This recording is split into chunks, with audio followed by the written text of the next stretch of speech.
हमारे YouTube channel पर आप लोग की बहुत बहुत ही स्वागत है। श्री कृष्ण कहते हैं, भाग और समय का खेल और हमारी असावधानी कई बार हमें समस्या में डाल देती है। सही बात दोस्तों, ये बात तो सही है ना।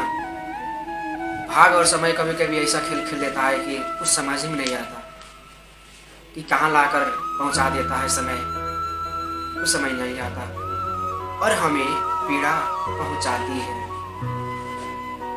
फिर हम अपने मित्रों से कभी, अपने आप से कभी, ईश्वर से केवल एक ही प्रश्न पूछते हैं कि क्यों। दोस्तों, ये क्यों के अर्थ ही बहुत भयानक है। क्यों का कोई आंसर ही नहीं है, यानी उत्तर ही नहीं है। क्यों का अर्थ बहुत ही सबसे बड़ा वो शब्द है, यह प्रश्न है। क्योंकि मेरे साथ ही ऐसा क्यों होता है।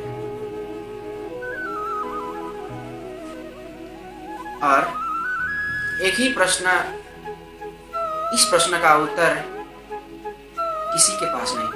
हमने बारी बताया ना दोस्तों कि इसका उत्तर किसी के पास नहीं है।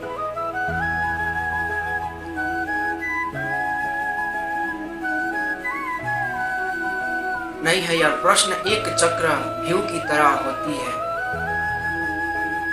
और इससे निकलने का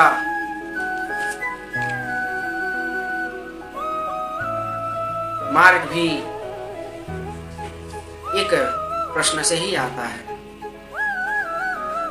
ऐसी अनुभूति हो तो स्वयं से प्रश्न पूछे कि अब मैं ऐसा क्या करूं कि उस पीड़ा के अंत हो जाए।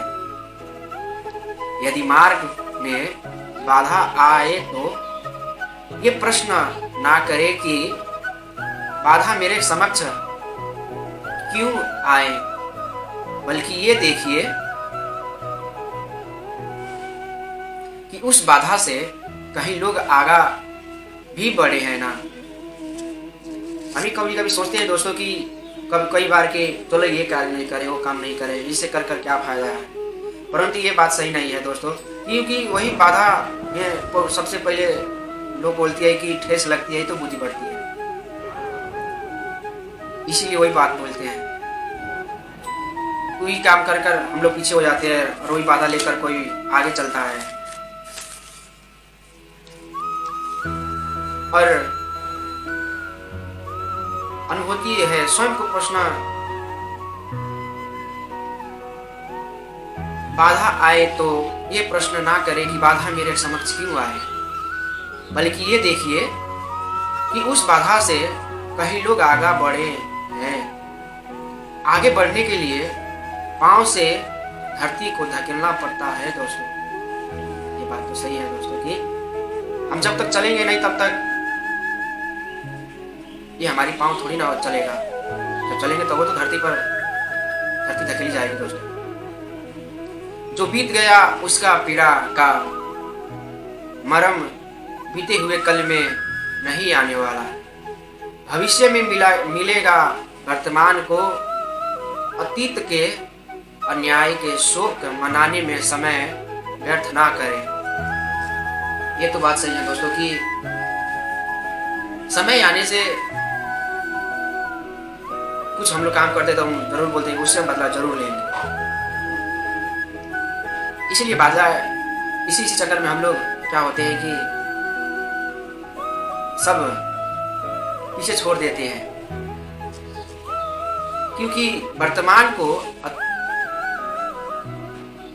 अतीत को अन्याय के शोक मनाने में समय व्यर्थ ना करे कि वर्तमान का उपयोग ये सोचने में कि ऐसा